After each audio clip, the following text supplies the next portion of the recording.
Hey, quick note before we get started. So between last episode and this episode, my audio interface, it didn't literally fully crap out, but it kind of did. It's still functioning. I'm still recording with it right now, but listening back through it, which is what I usually use as my audio processing, listening back through it is now muffled and garbled and weird. Like, you can't really do it effectively anymore. And so I think it'll all be basically okay, and you may not even be able to tell the difference, but I can't really know for sure. I've got a new one on order right now. It's going to take a little while to get here, but if anything sounds weird this episode, or if there's just kind of some bad audio overall, I won't really know all that well, and I hope you'll forgive me.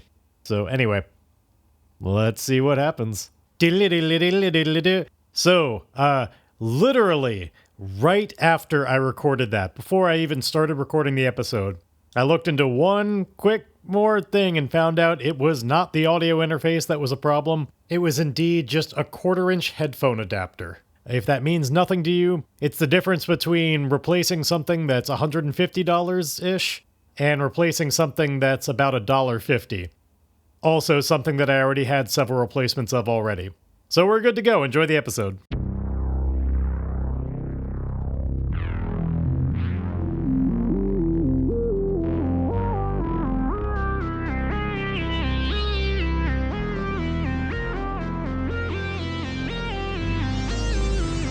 Stranded in space on a ship crashing into the atmosphere of an unknown planet, Emile Spencer knew that the only way to survive would be by his own wits and guile. He vowed that somehow he would find and slay the titanic cosmic beast that put him in this predicament, VY572.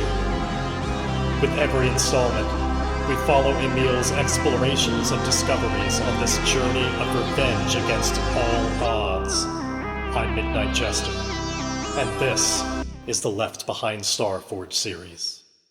Tech, am I right? That's why now I'm going to dive back into my little fantasy world where I have a character who's really good at tech and it all just works smoothly and doesn't involve like 2 hours of diagnosing bullshit that didn't wind up going anywhere. Anyway. Last time we played, we did finally actually make it to Taiga. Pretty much all of the session was spent being pushed by these gravitational waves from a smear of VY572 towards an electrical storm, and at times into the electrical storm, and trying to just get out and escape and make it the rest of the way along. Yeah, it was just kind of a long combat scene that arguably shouldn't have been combat, should have been maybe a scene countdown clock, whatever. Made it through that peril, and quickly made it the rest of the way to Taiga. I'd say the one important thing that happened last session as a result of all of that is that Emile was able to demonstrate that even though Cypher, the XO of the Beowulf, was convinced that he was trying to be something of a saboteur, Emile, when taking over the ship from everybody, was able to show that he actually had the only idea that was going to save them from this mess. Now, there's a little bit of nuance in that. Certainly part of the reason they were in such a mess was because of Emile's meddling to begin with, but Emile got them out of it cleanly, and it resulted in Cypher officially, commending his efforts, apologizing, and rewarding him with some time in the holodeck where he could just chill from everybody while they took the rest of the expedition. We left off last time with Emile. He had been pretty injured during the perils. Some heavy boots fell down from a high place onto his head, and he has a concussion. And so we left off with Emile alone in the holodeck, passing out. Before we get back to that, though, I did mention last time how if it weren't for the fact that I was clearly running out of time, I really wanted to explore a little bit more and maybe roleplay out the moment where Cypher actually did commend Emile.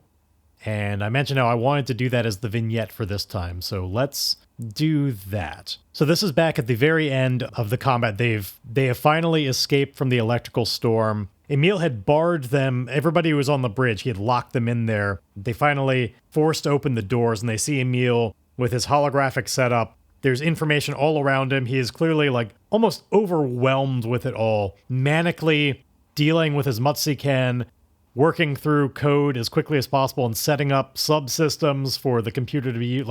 He has got his hands full linking up all these things so that the computer can appropriately like anticipate electrical arcing, dodge it when appropriate. They see him as he finally sets up the calculations to determine what is the path out of here, since they had gotten all tumbled out of the way. He gets them out. They are safe. They are past the smear. Now, they probably only stumbled into the very last part of it, like when the ship was actually on its course out. But they see Emile having done it. I want to say that at first, like some of the other people in the bridge were probably getting ready to rush Emile before it's Cypher who notices. Because Cypher is, we've described before, she's a real multitasker. You know, she's had the descriptor of distracted from the very beginning because she is typically doing multiple things at the same time. And I think she sees that in Emile right now. Like, she sees his multitasking in the moment and recognizes what's happening. And she may not know all the technical details, but she gets that kind of intuitive sense that Emile's handling all of this. All the things that they were taking an entire crew to not do well, Emile's found a way to circumvent and kind of hack systems together and jury-rig a way to make this work. And so she, like, holds up a hand to everybody who's about to rush him and waits, and they see the rest of it. And Emile is still, like, popped up from the adrenaline that he gave himself. His heart is pounding fast. He's taking all these quick breaths. His eyes are wide. He's just wired and manic right now. Perhaps Cypher misinterprets that a little bit. She doesn't know that it's because of adrenaline. He doesn't have like a syringe sticking out of him or anything like that. Or rather, she doesn't recognize that it's from exogenous adrenaline. I think I'm using that word correctly. She thinks that maybe at most it's described by just his body's own adrenaline just because it's a really high intensity situation. But she sees him kind of wide-eyed and just desperate, and I think is the one to kind of like, she like kneels down in front of him, because I want to say Emile is even just like sitting on the floor right now, partly because the ship is all rocking around and everything, and it's just easier that way. You know, we know that he has his magnetized boots keeping him on the ground, but I think he's just sitting on the floor, and Cypher steps up to him and kneels down and kind of gets his attention and is the one to say to him, Hey, you're okay. You're okay. We're okay. We got out. And she like puts a hand on his shoulder, gives it a quick pat and says, I think in the thick of the situation, I may have jumped to some conclusions there. And then, like, this first part she was saying kind of directly to Emile in a softer voice, but as he's like, his breathing is becoming a little bit more calmed down, she raises her voice and turns a little bit more so that she's speaking to everybody in the room and says, we all maybe have set this man up to fail with our expectations. We've all expected him to be our enemy. And I suppose, technically, officially, he is. But in everything I've gotten a chance to see, I think Cypher was indeed one of the people in the meeting that happened in the space station where Emile went over, like, what happened and how he's trying to make amends and everything. In everything that I've ever gotten a chance to see, he's really trying to do the right thing, maybe a little unconventionally, but goddamn if it doesn't work. Emile Spencer, the Beowulf has you to thank. I don't think we would have made it out of that situation if it weren't for you taking the reins. Certainly we didn't understand in that moment. We all tried to stop you, but maybe we could all use to give him a little bit more latitude. And so I'd like to, in my capacity, officially reward you with some time in the holodeck to cool off from all of this. How about right now?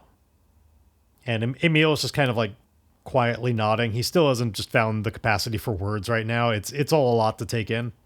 And I think this is the moment where Tycoon actually comes up. He was not in the bridge. You know, he's the captain of the ship, but he's not like a moment-to-moment sort of executive. You know, he makes the big decisions, but he's not like a good general in combat or anything like that. He really relies on Cypher, his XO, to be the one to handle that sort of thing. She's got more bridge command. Tycoon is a more like, what is our broader goal? What should we be doing as a ship kind of captain? He's very well respected, but the XO has the bridge, pretty much always. But Tycoon has witnessed all of this, and let's see, would he say anything? I think maybe he's just taking it in from he's going to choose to not really draw attention to himself. He's just kind of like nodding and considering the words, and then he walks off. And we, the audience, kind of get the impression that he's not as certain. You know, that was a lot of very high praise coming from Cypher. And so I think what Tycoon is basically doing is he's noting that. Like, he's aware that Emile is definitely making a very positive impression on other people around here, including his XO, and he'll consider that for, you know, what's the right course later. Let's not go too far in the trust category. But for now, perhaps this is the right level. And so he just kind of walks off. He was like in the back. Nobody especially notices him. And he just kind of wanders off. And so that'll be our little vignette for this. Actually, I lied. I want one more really tiny one. It's also holodeck related. Perhaps this is where Vert was during all of that, because we said how he wasn't watching over Emile. Maybe that was all happening during Vert's holodeck time.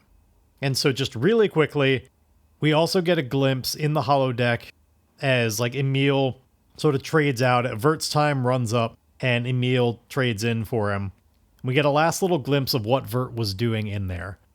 And we see that Vert's holodeck program, it's unlike Emile's, which we know is going to be kind of like just calming nature. Vert was in a classroom. Specifically, like a big auditorium style classroom, not like a grade school, like everybody's at their desk and there's like 30 desks and a teacher at the front. Not that sort of thing. More like a lecture hall. He's there, he's diligently listening. There's all sorts of other like digital recreations of the idea of other students in there. They're not really saying anything, but the lecture that he's listening to, he seems to be in some manner of med school classes. He wants to learn about medicine. And when his time is up, he like shuts down the program and pops out a disc. And, you know, everything fades away to the sort of just, it's just a blank room. It's probably, like we said, it's not full capacity like a full-on Star Trek holodeck. Like, it's not nearly that good of an illusion. It is much more like you're just sitting in the middle of like a holographic projection. Like, no one's going to be fooled. It's not, nothing feels solid. The holodeck procedures can't go wrong in a way that's dangerous. It's just 3D holograms, truly. Just all over the room, you're just surrounded by things that are clearly holograms. No one's going to get lost in the illusion. But he pops out a little disc, because this was his own custom program. Though we can see on there, like when we get a real close look at the disc itself, that clearly he wasn't the one to make it. He doesn't know anything about computers. There's perhaps some like property of Dash or something on there that lets us know that Dash helped him out with making this program. So yeah, when he's in the holodeck, he's going to school. And so Emile trades out for him and all that. So anyway, we flash back to the present, where Emile is slumped over in that holodeck. First, we'll give ourselves the +1 momentum for having done the whole vignette and everything. So Emile conks out in there, and presumably no one would really see him until it's time, like his time is up. But eventually somebody comes to fetch him. We're going to say that the person that comes and gets Emile is Splinter, actually. You may recall, we only very briefly saw Splinter. Splinter is the, like, lanky, somewhat gender ambiguous trap finder. It would be kind of the quickest way to refer to them. They're the vanguard. They're really cagey. They're the one that have the, like, big old thick lens glasses that are really magnifying their eyes on their face. They're the person that when they go into unfamiliar environments, they have to be the first one in there to check for, like, is everything okay? Or are there hazards in here and stuff? Like when they're on planet. So perhaps they have come to see Emile and get him out of here, because Emile's going to be needed on Taiga. And presumably Splinter is going to be one of the first people down there as well, in that kind of danger sense.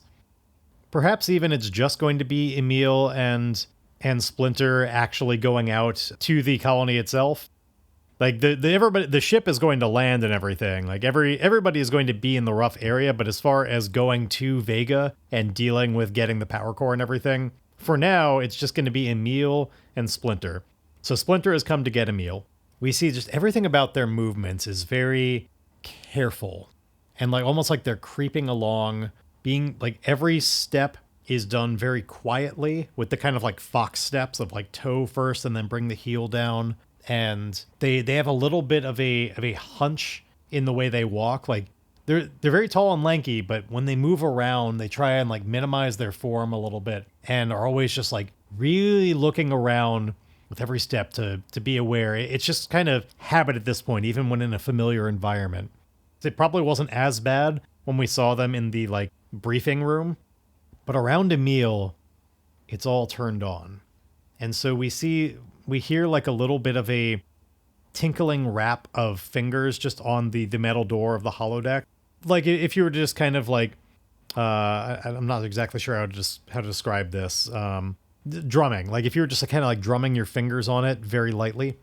And it's just this little tinkly sound, and it doesn't rouse Emile, who's passed out. And so eventually the door is opened up, and Splinter, in that creeping sort of way, just, we see that where somebody else might be immediately alarmed, like, oh shit, like he's passed out, Splinter is not so quick to jump to that kind of conclusion. You know, Splinter is not the person you necessarily want as a first responder, because they're so used to having to like see everything as a potential danger that they gotta like probe the whole situation first. And so Splinter kind of slowly creeps up towards Emile's form and like moves in, shifts and like slants their body a little bit more so they can see his face, and maybe they have some kind of device that helps them take some readings and stuff. Yeah, what if we had, why don't we have Splinter have these sort of like, they wear these gloves where green lights kind of come off their fingertips and just scan things. Like it's a little kind of like scanning grid that's nearby that comes off the fingertips, and they, based on how they hold their hands, they do it in a way to get some readings on Emile from a distance and determine that, oh yeah, no, he's not faking it. He's truly unconscious. And so even still, they take something a little bit more elegant than just like a stick, but it's basically Splinter's stick. Yeah, whatever. It's basically their equivalent of a much smaller 10-foot pole. It's just kind of like a little telescoping rod that they bring out and prod at Emile on the floor, and eventually are able to rouse him up. I think Splinter is geared up, ready for a mission already. And once Emile rouses, we see Splinter like take a quick step back and strike a little bit of a defensive pose. And Emile, I think, at first doesn't even see them, because like he wakes up and looks around the room and sees like the nature program that he had going is off. It's just back to a blank room, and his head is fucking killing him, and his vision is still a little bit blurry, and it's hard to make out all the best detail. And Splinter has, on instinct, kind of like gotten back into his blind spot. And so Emile's looking around and doesn't see anybody in the room, but he has the distinct memory like he was just being prodded by something. And so eventually he does turn enough to see Splinter, and it has a bit of a like jump out. Oh shit. Didn't even see you there. How long have I been out? And Splinter like scurries back just a quick step, a little bit more, when Emile directly addresses them and says, I don't know exactly how long you've been out, but it is time. The two of us will be needed imminently to go down on Taiga. We have reached orbit. We're in orbit. Okay. Wait. So it's going to be the two of us. I am the forward party of typically when we reach unknown destinations, and obviously you have to be there as well. So you are to be in my charge. Yeah. Thank you. Let me just give me a moment to get ready, and we'll get down there together. Yes, I will be waiting by the entrance. Have we landed yet? Not quite. My understanding is that we are in the process of coordinating with the people of Vega for them to give us a location in which to go and bring down their shields. It should not take a while, so please be hasty. And Splinter just like hustles out of the room, like never taking their eyes off Emile, but like just scurries on out. They're everything about them is just nervous energy. So Emile heads back towards the barracks to just get whatever gear he needs. And also, I think in this time, he wants to assemble a bit more of a crew than just him and Splinter. Like Splinter, it's just an uncomfortable energy coming off of, like, Emile doesn't really feel like being with just the two of them for a little while. He doesn't really know what to make of Splinter. And so he'd love to have certainly Fern with him. We haven't seen Fern in a little while, and possibly even he's going to at least talk to Vert, like, hey, you You're always the one who's saying that you're not gonna take your eyes off me. Are you coming along? And so Emile goes back to the bunk room. And yeah, like of Vert and Fern, I think he'd see Vert first. We haven't really explored where Fern is on this ship yet. We'll see that in a moment. She's talking with Vert while he's getting his own gear on and everything, and making sure he's dressed for cold weather, that sort of stuff. Just says, sounds like I'm about to be off planet. You coming along this time? I mean, you gonna take your eyes off me?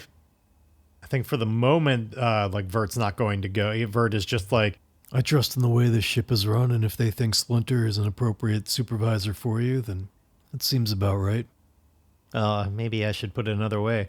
I think I'd actually, at this point, I think I might even feel a little bit more comfortable if you were there. I don't know what exactly is going to be going on Vega. I don't know fuck all about this place, to be honest.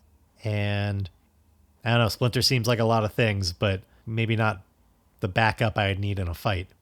And we're going to do this as a quick compel move to see just can Emile compel Vert to come along as like protection. So I think Vert would be largely disinclined to do something just to help Emile. We even see, I think, at this moment, he's on his bunk, the lower bunk, just like he's reading a book right now. And we can tell like it's a textbook. Like it's not the easiest thing for him, but he's trying to do some studying. And so he's in the middle of shit. And Emile's going to roll with his heart. Ooh, actually, before we do that, I want to secure a quick advantage, which is Emile is clearly taking in the fact that like he notices that this is a textbook. It's not just like pleasure reading.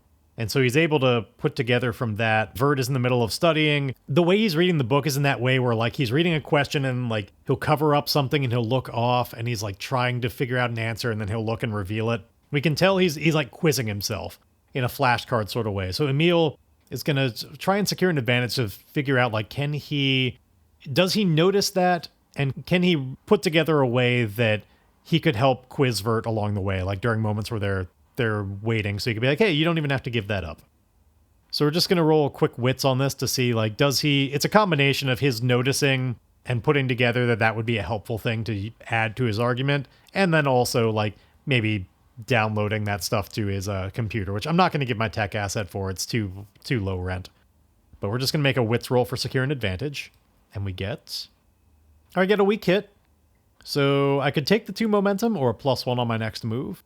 And I feel like in this case, it would be most narratively appropriate for this to be a +1 on the move. So +1 on the compel as Emile indeed throws in there. Like, hey, actually, if you wanted to keep studying, I can download that book to my device. We can run some drills on there. I've done a lot of studying of a lot of things in my life. I think I don't really know medicine, but I know studying. I could help you. So this is now heart with a +1. And we get a miss with a match. Double 5 match. They refuse or make a demand that costs you greatly, pay the price. I think the reason why this is such a miss, it's actually because Emile went that route of like bringing up that he's good at studying. I think it makes Vert kind of embarrassed of the fact that he's trying to do something that's a little bit outside of his lane. He's trying to learn something as opposed to just being this big physical soldier type that he's seen as all the time. And so he gets embarrassed and like slams the book shut, shoves it under his mattress for a moment and says, "It's none of your business what I do with my time. Fuck off." And like just turns his back to me. Like, he is not coming along. There's no convincing him otherwise. And we do have a match on this that we need to accommodate, but it's also a relatively low stakes situation. So it's not like the match is going to be like, and then Emile dies or whatever. I think for the moment, honestly, for that kind of thing, it's good enough to just say that not only does he refuse, but like certainly for the next little bit, Vert's going to be in a specifically bad mood with Emile again. You know, like they'd kind of made some improvements, but this is a bit of a setback for them.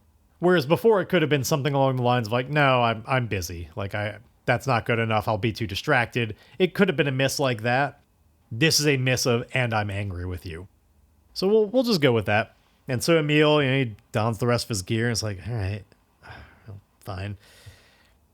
But he is going to try and get Fern to come along at least. And we're going to see like, where has Fern been staying during all of this? You know, like it's not like Fern just sleeps in a bed. They're they're amorphous goo. And I don't think that the rest of the Vault Hunters have especially taken to Fern in quite the way that Emile has. And we've seen in the past that other people really don't consider Fern their own person. I mean, Fern is usually, if encountered at all, would be more of just like a mindless hazard more than anything. Not literally mindless, but certainly not of like human level of sentience and everything. So I don't think they really are accommodating Fern at all, and Fern probably picks up on that. And I want to say that Fern may well just be kind of more comfortable at the moment hanging out in like sort of the bowels and the innards of the ship in non-populated areas, just kind of mechanized places where they can just kind of blend in with machinery and stuff. And because Emile hasn't exactly been paying Fern a lot of attention lately anyway.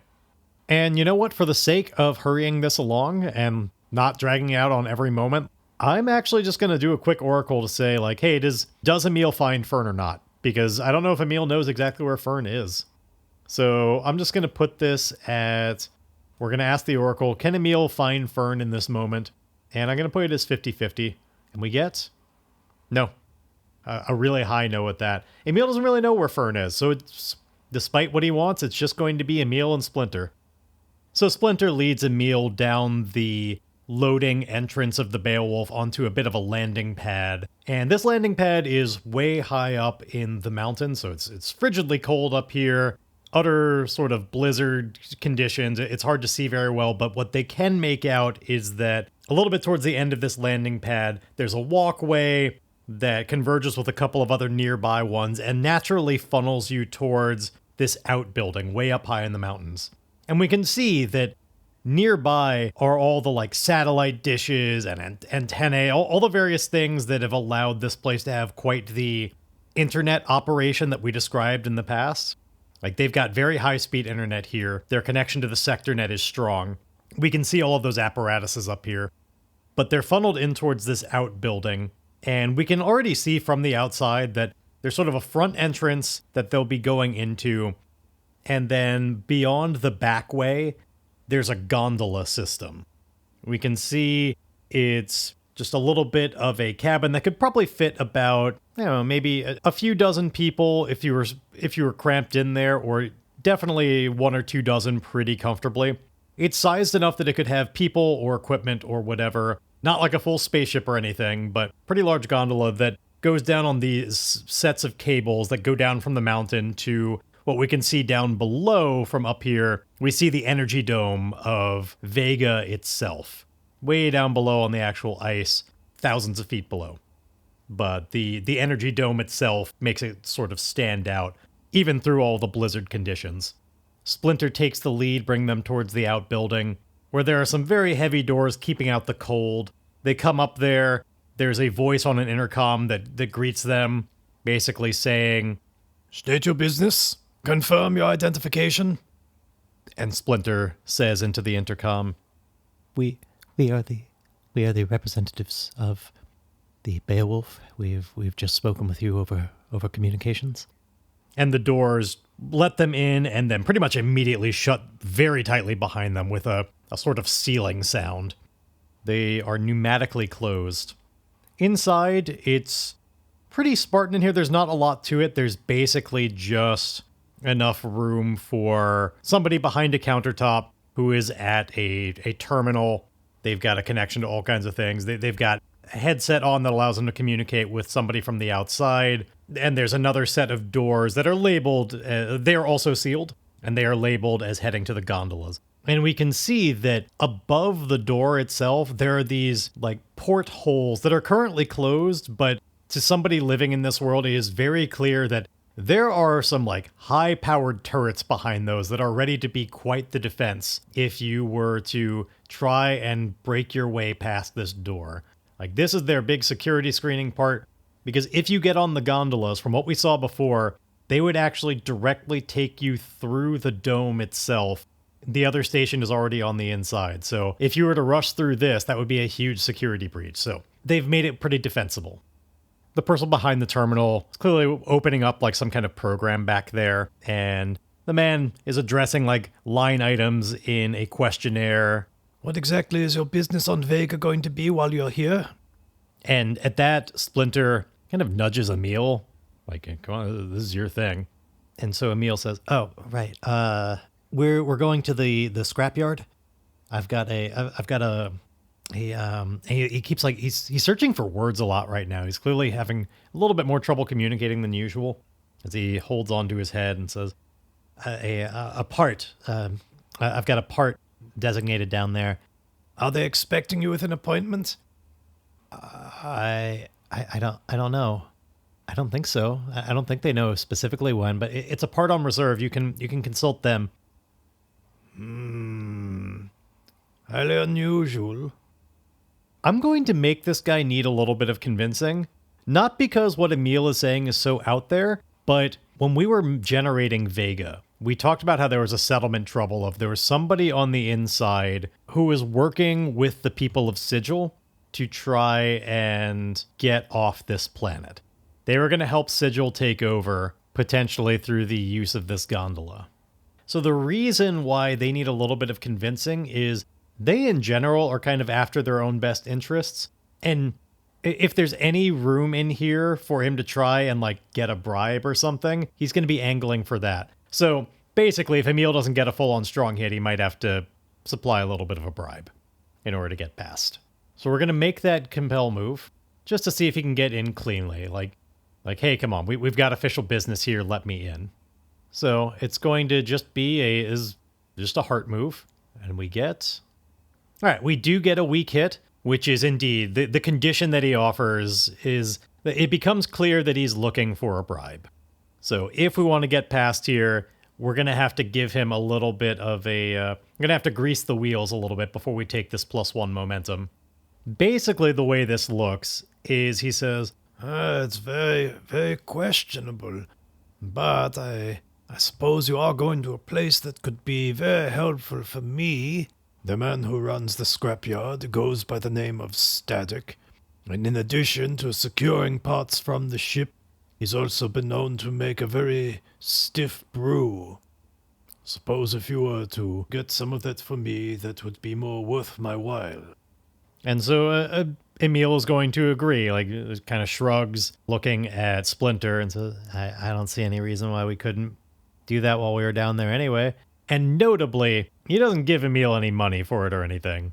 And that's the way it's just kind of, he's sort of looking for a bribe, but you couldn't officially call it that. He just didn't happen to ever give Emile any money to pick this up. So they agree. And let's see, what's this dude's name? Let's roll a name. They go by the call sign of Mongoose. So Mongoose says, Well, even still, we must submit you through regular scanning if you would be so kind as to stand on this pad here, one at a time. Emile looks over to Splinter in this moment and thinks back to how, like, God damn it, like, this is why I wanted to work. Because Emile usually does come armed with some amount of weaponry. He doesn't really know what the situation is on Vega. How safe will he be without weaponry? But looks over to Splinter and just kind of says, What do you read on this situation? Do you think it's safe down there without any kind of backup? And Splinter says back to him, like, Hi. It's no different than any other unknown environment I've ever had to go into. Well, I've made it out before. I'm sure we'll be able to make it out of this one as well. And they seem plenty hospitable, I suppose. More so than certain other places I've been. It'll be fine. Just hand over what you have. And Emile is going to... I think he's going to try and compel this guy to let it through. Now, we know that this guy wants some booze, but otherwise Emile wants to take a moment to try and like figure out a little bit more about like what would be a compelling offer for this guy? Like, what does he want?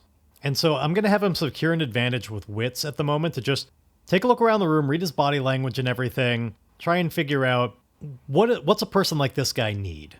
Because that'll help him make a more compelling offer. So we roll our wits for a secure an advantage and we get... All right, we get a weak hit. So I could take 2 momentum or a 1 on my next move. And in this case, the 1 on my next move seems more appropriate to the situation. So what he notices with that is that the reason it's so frigid up here is the heater's not working especially well. It's running, but very inefficiently. His computer is picking up on that, like the airflow from it's terrible. It's wasting a lot of its heat. It's not directing it very well. And he can tell this guy is like, he's cross-armed. He's huddled for warmth. clearly he's not very happy with that, and maybe even the booze is part of it as well. Like, that's part of why he wants it, is just to feel warmer. So Emile takes note of that and says, all right, now look, He pulls out the little sidearm he's got in a way that's very clearly not brandishing it or anything, just like demonstrating it, like grabbing it the wrong way, and said, this is the one side piece that I have.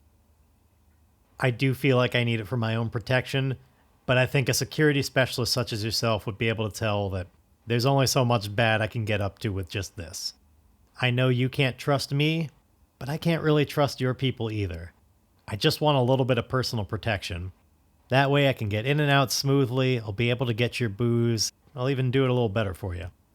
If you're willing to turn a blind eye to just this, I'll still go through the scanner. You can have it a clean record and everything that I went through.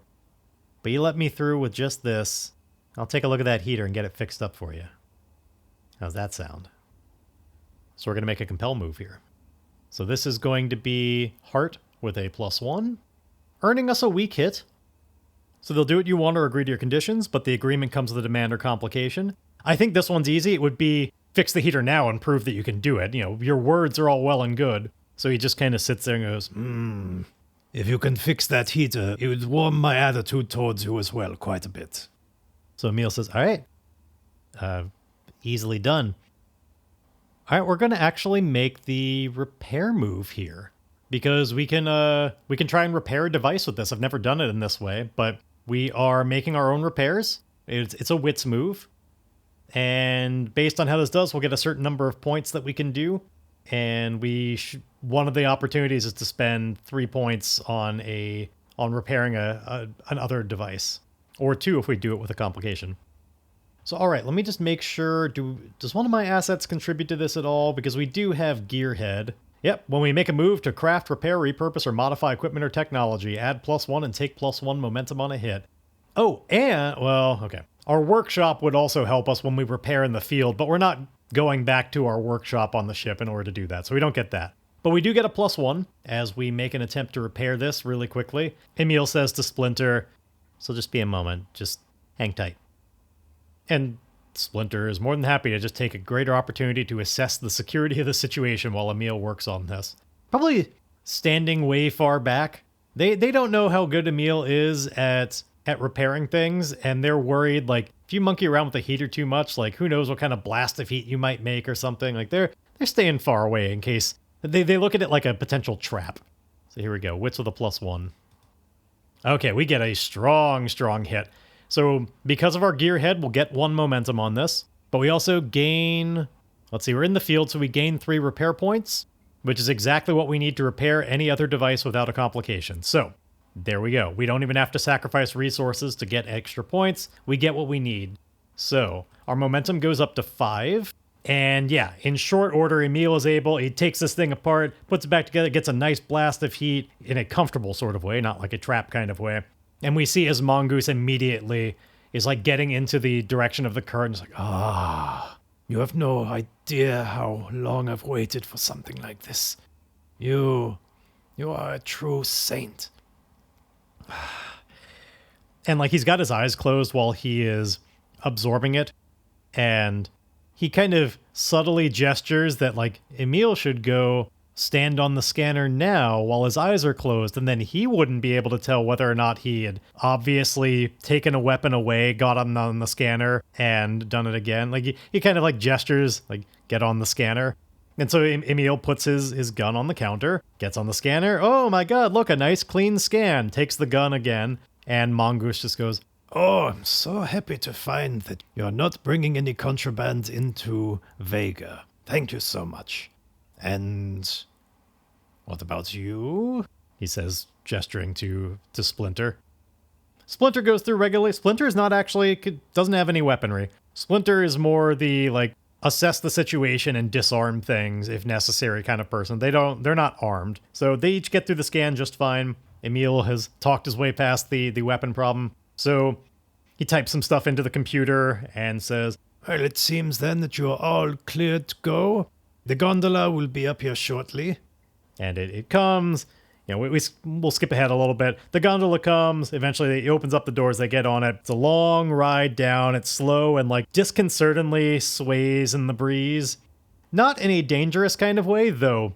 Splinter is definitely the one to, like, before they got on the gondola, really assess that and make sure. Like, Splinter got on first, checked to make sure that the lines all looked legitimate, that the connection was all on there, and when Splinter gave the okay, then they went down.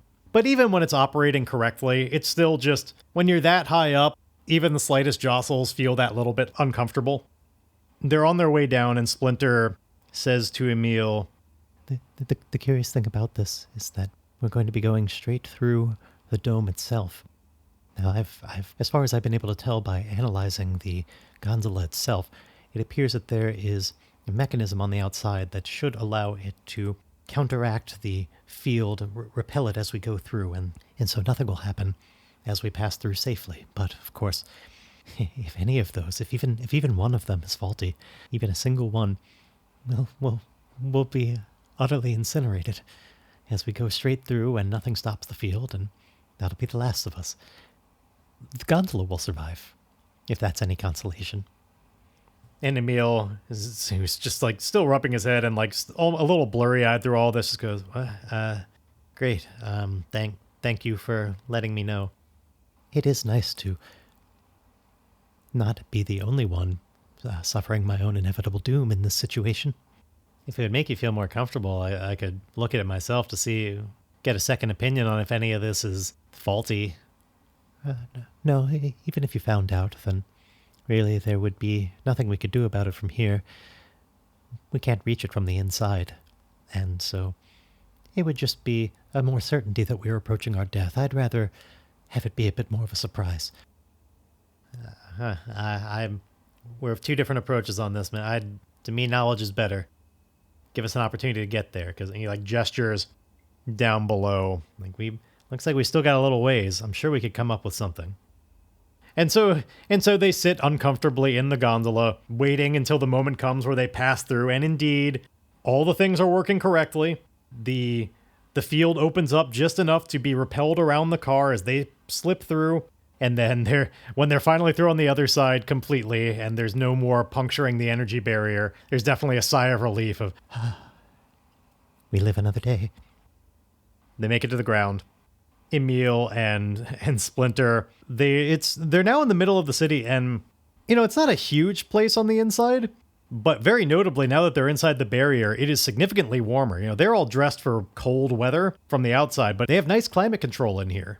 Possibly because the barrier itself may make some amount of heat that gets trapped on the inside. They're now, if anything, a little bit sweaty from just being overdressed in here, and that's a good problem to have. Even still, I think they're going to keep it all on just to not have to... They're not planning on being here too long. It's not too hard to find the directions over to the warehouse that's holding all the scrapyard stuff. Like, it's pretty prominent around here. They head on over there, and they're going to try and meet this static that's apparently waiting for them. There's just kind of a customer-facing area. A lot of the people that come through here are here to trade, and they see somebody that they assume is Static anyway, sitting behind the counter. And Emile says to him, Are you Static? Yes, I am Static. Am I to understand that you have business with us today? Yeah, I hope so. My name is Emile Spencer, and I believe I've got an order waiting for me for pickup. Emile Spencer, you say? Well, what is the order number on this?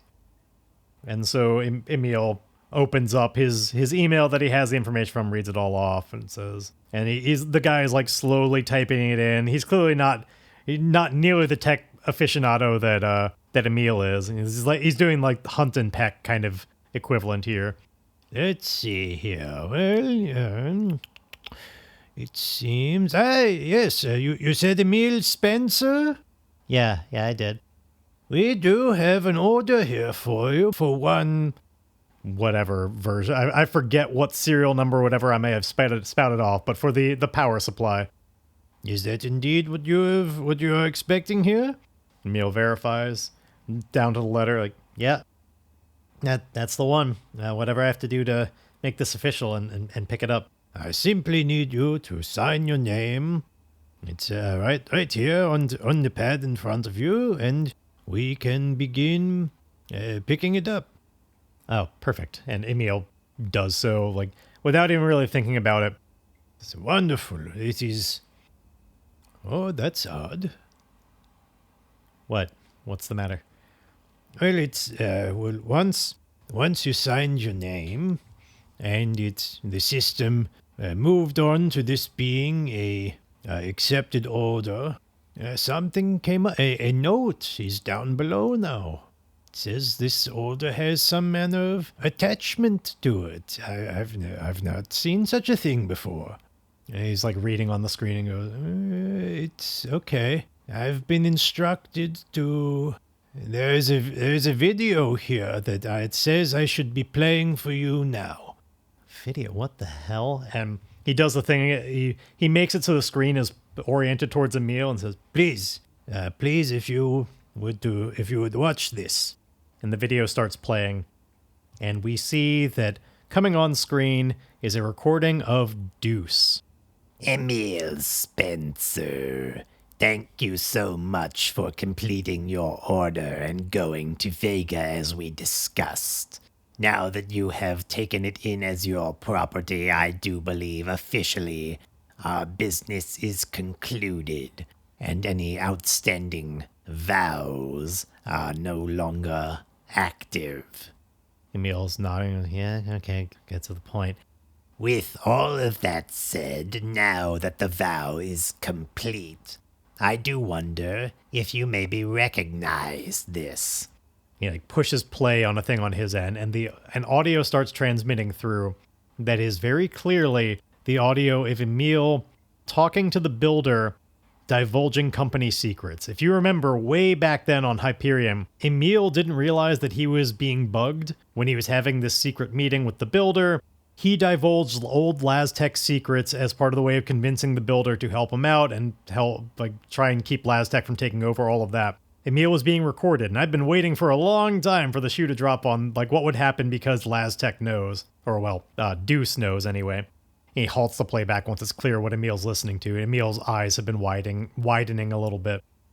I do believe you will recognize that as your own voice. And I do believe you will also recognize that what you have said there is to a man outside of LazTech, delivering secrets of LazTech in direct violation of your non-disclosure agreement. Shit. However, I am a reasonable being, and I am willing to cut you a new deal. Here's how it goes. Now that you have the power core in your possession, should you immediately return it to this scrapyard with a note that it is now property of LazTech, should you give it back to us, I will consider that an appropriate settling out of court, so to speak. The choice is yours. Now that you have taken possession of the power core, I know that you will have witnessed this message. I will subsequently be monitoring the network activity to determine if you have returned it and if it is back in their inventory set aside for LazTech. If it is not, then I shall see you in court, Emile Spencer. Either way, I win. Have a nice day. And the video ends. Emile just goes, God damn it. Well, it seems that the robot had a bit of a proposal for you about whether or not you're going to leave this equipment here. Should I have my men fetch it, or should we just leave it in the yard and transfer it over to LazTech? It would save us all a lot of heavy lifting. Emile goes, God damn it. No, I came all this way for my power core. We're going to get it. We can see him in court, if that's what it takes. Very well, so I shall have my men go to, let's see, it says it's in Bay 17, Area C, Lot 3. We can pick it up, get it on, and help you load it back onto the gondola, getting it back up above. From there, it's going to be too heavy for just the two of you, but that's going to have to be your problem up above. Right. Okay. I've heard that you apparently you sell an amount of you apparently have some kind of really special liquor here or something. It's Mongoose's favorite, for whatever that means. Mongoose's. Oh, yes. We have lots of it. Are you looking to purchase some? Yeah, I heard some good things about it. Do you think I could have a sample before I commit to buying any? And the reason I'm saying this is actually a setup. Emile is trying to secure an advantage here. Because while he said, we'll see you in court, here's what he actually wants to have happen. Emile wants this guy to step away for long enough to, fetch this alcohol, that he will have a moment to try and hack the computer system. Because he wants to just make the inventory say that, yep, it's here, it's waiting for Laztec, and Laztec can show up and try and pick it up, and then when it's not here, that's their problem. But for now, he wants the system to demonstrate that, yep, he returned it. It was all good. If nothing else, it'll buy him time. So he is going to try and secure an advantage here. This is going to be with Shadow, because he is definitely being deceptive here. He's trying to get this guy to step away and give him a moment to be unseen. Because if he were just hacking in front of him, it would be way too obvious. So secure an advantage with Shadow, and we get a weak hit. So we could take 2 momentum or 1 on my next move. In this case, I think it is more appropriate for it to be the momentum than 1 on the next move, because the next move is just going to be the hacking itself, and it's not like this guy being gone would be making it easier to hack. It's just giving us the narrative momentum of he's got his good moment here. He doesn't have to be as clandestine about it. So we take the 2 momentum. We're now up to 7, actually. And yeah, Static is just like, Oh, yes, but of course, it would only be fair. We've concluded our other business as well, so I'd be more than happy to give you a bit of a sample, and yeah, we shall see. I'm sure you'll be convinced that it is well worth your getting a little bit more than that. Yeah, absolutely. Please. And so he steps away, and it gives Emile this opportunity. So he's going to face danger now with wits with a +1. Because, yeah, now that there's nobody watching, it doesn't have to be that sneaky about it. It's no longer a shadow move. Wits with a +1, we get a strong hit, even though I rolled a 1 on the action die. It all worked fine.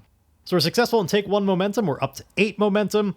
Emile, indeed, secures this away as far as the system is concerned, he can make it say basically whatever he wants now. I think he's going to say that it is returned, but, maybe... Okay, I'm going to make this all part of the same move just because I want to keep this moving along, and I think it's something Emile easily could do. He's going to do a couple of things here. He is going to hack the system to say, this thing is returned now, don't worry about it. So he goes into the file, and he makes sure that it's in the system as having been left behind. It's ready for Laztec's pickup, though he does make sure that does not interfere with the fact that it was already in a queue for pickers from the warehouse to load it to a hover cart and get it onto the gondola. Like, he makes sure that it's in both states at the same time, and he's like going to set a program to be ready to just like delete the log that it was ever taken out of here afterwards. That'll happen on a timer. He's covering up his own tracks on that. And yeah, if Laztec ever gets here and finds out that it doesn't actually exist, well, that's their problem. So Static gets back and has a little just shot amount for Emile to have, and he tries it out. And it is very much the like high grade, like high proof alcohol. It's not really Emile's style. He likes something a little bit more subtle than that. And so it's kind of comical when his face is very much saying like, I hated everything about this, that he's just like, yeah, actually, I'd love some more of that. How can I get a full bottle? Absolutely. And the guy is like confused, like, to be honest, I did not think you had such a positive reaction to it, but I'd certainly be happy to sell it to you. Because he like has the bottle there in his hand now. He's like, yeah, no need to get it loaded onto the gondola. I'll just buy that off you right now. The way I'm going to do this really quickly is I'm going to do this as a check your gear move to see like the gear that I'm looking for is enough currency to be able to just pay for it outright without having to diminish supply or something. So we're going to check our gear for money, and we get Holy shit. A double 10 miss with a match complication. You don't have it, and the situation grows more perilous. So, here's what that is going to represent. As Emile is stalling for all of this and like going through these motions, this miss with a match, it doesn't have anything especially to do with the fact that Emile doesn't have the money. He's like looking for it, he's fumbling, he's trying to think of what he could do. But this is the moment where there is a large alarm raised. And Emile at first thinks it's due to like his monkeying with the system, but it's not about that. Alarms are utterly blaring, and it becomes clear relatively quickly that what has happened, there's a rush of cold air. The energy dome has gone down. It is no longer operational at all. The entirety of Vega is exposed. And we start hearing hollering in the distance as an army of Sigil is choosing this exact moment to attack. But as for what's going to happen when Vega becomes a war zone, well, that's a question for next time. If I've done my calendar looking right, this episode should be coming out on New Year's Eve. So I hope you enjoyed it, and I hope that there will be many, many great experiences coming up in the new year. I know I'm looking forward to where this story is going to go. I'm looking in general to try and start speeding this along a little bit to get us back towards Cinder. I really want to finish out this kind of story arc. Much as I was going into this with the perspective of like, yeah, just because we know there's this big conflict between Sigil and Vega doesn't mean we're going to see any part of it while we're here. We're just not going to be here that long, necessarily. Much as I was going into it with that perspective, when a double 10 complication comes up and you have that sitting in the chamber, I mean, that's the dice telling you this is the moment where it happens. Well, I don't know if you have any particular plans for 2026 and what that year's going to look like for you, but I know for me, it's going to involve some more Starforts Left Behind. I hope you'll say the same. Play me out, music.